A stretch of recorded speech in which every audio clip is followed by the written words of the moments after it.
qizlar ofisda ish jarayonlari juda qizg'in. Qizlarimiz zakazlarni olishyapti va sizlarga aytmoqchi bo'lgan narsam, hozir global muammolardan bittasi soch to'kilishi menimcha.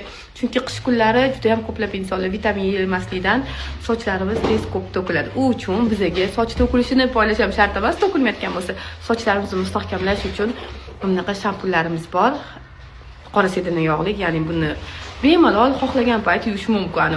Haftada 2 martami, qachon yuvgisi kelayotgan bo'lsa, qachon qanaqa sochlar uchun deydi, kir boshlar uchun degandek, bemalol xohlagan payt o'z sochingizni mustahkam qiladi, tolalarni mustahkamlaydi. Va undan tashqari garimdorili bizda maskamiz bor, internetda portlatgan o'sha garimdorili maska. 2 marta qilganingizda effekti prosta bomba bilinadi. Sochingizga surib qo'yasiz. Yuvib bo'lganingizdan keyin shuni yuvib tashlaysiz. Sochingizni shunaqa mustahkam qilib beradiki, to'kilmasligini 2 martada rezultatini sezasiz. Va Repena balzam bor.